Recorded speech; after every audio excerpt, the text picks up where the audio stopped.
I never played golf till I was 46 years old. I got to be pretty good. Then and I asked Cedric to help me in my campaign. Then I played golf and he beat the hell out of me. I wish I had never done it. I don't know. And so many state and local leaders and faith leaders here, lawyers, educators that are here today. And of course, we see another first in the nomination of Ketanji. Well, you saw her. I guess you saw Justice Brown Jackson, who is on the Circuit Court of Appeals right now.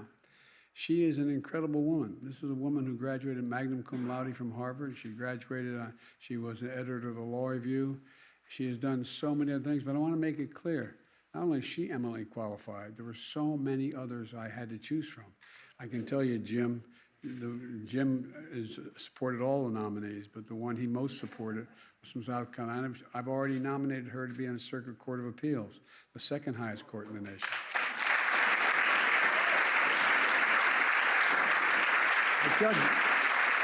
Judge Jackson is going to be an outstanding justice.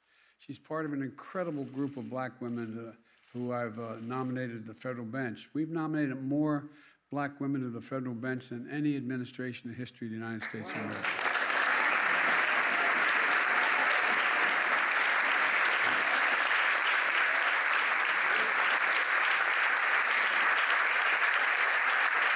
Well, I made that commitment when I was running for president, and I've tried to keep that commitment my whole career. You know, and the first executive order I signed when I came into office, and it was with Cedric's help, I sat down, put pencil to paper, or pen to paper, and signed I instructed every single element of my administration, every department, from the Defense Department to the Justice Department and on, that equity should be the center of all of what we do. And we did that in the COVID-19 response. Remember, at the beginning, everyone was concerned whether or not, as usual, African Americans would be left behind. Well, we helped raise the vaccination rate among black Americans and bring it on par with white adults, all same across the board. And I want to thank the members of the Black Coalition Against COVID represented here today as well.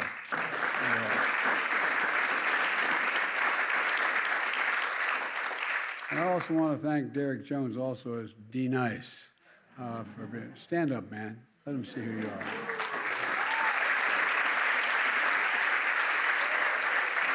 He provided a soundtrack of hope to keep our spirits up during the worst days of that pandemic. And thank you, man.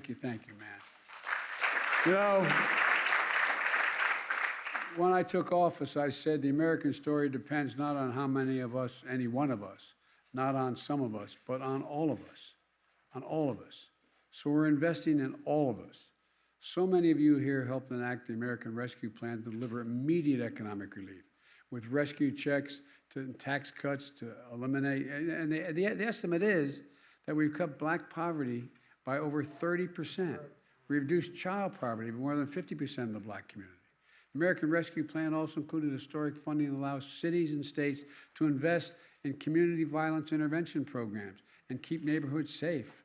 Look, you're critical in getting the infrastructure law passed, the bipartisan bill that's going to do so much. It's going to replace decades of disinvestment in the United States of America. A commitment to reconnecting communities and people and job opportunities. So much with the early investments in highways and interstate, they cut neighborhoods in half. They divided things. We can put it back together again. Clean water, high-speed internet. We're going to eliminate every lead pipe in America so our children don't have to worry about whether they're drinking poisoned water in effect. And as part of that law, we made Minority Business Development Agency permanent and seeded it with $110 million so black businesses can get the capital they need to grow.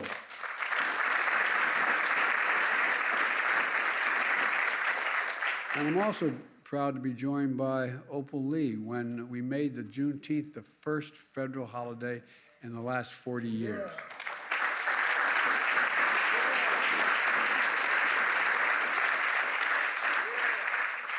It's good to see Ms. Lee here. You know, we made landmark investments of $5.8 billion in historic black colleges and universities, not just because we got some serious advocates for Howard and Morehouse and other HBCUs you've heard of, like Delaware and others, but all kidding aside, because they offer so much promise to the nation, so much promise.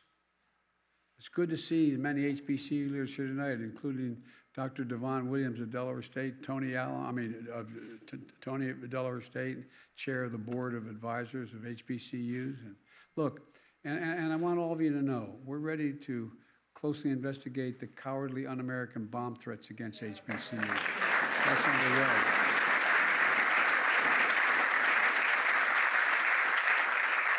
We have so much more to do as a nation in making everyday things more accessible and affordable. As my friend Jim Clyburn says, that's the test of whether government delivers.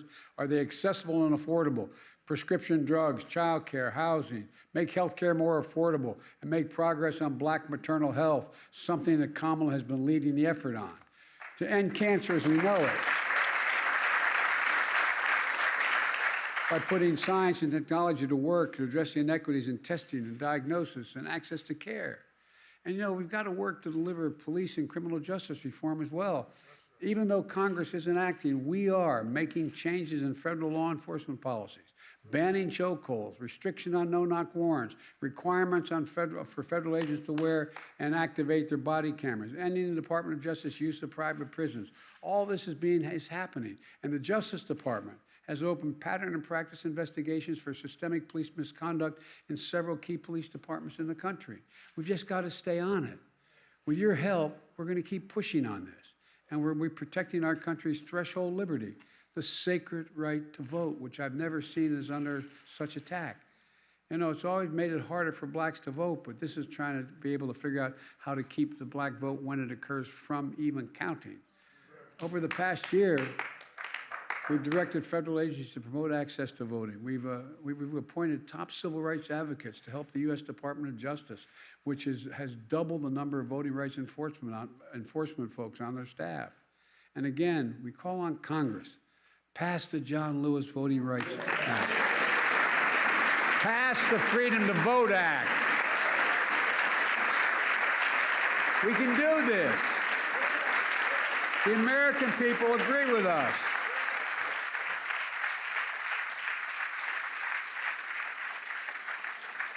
Black and white, Hispanic and all. Let me conclude with this. Look, I don't want to take much more of your time, but let me conclude with this.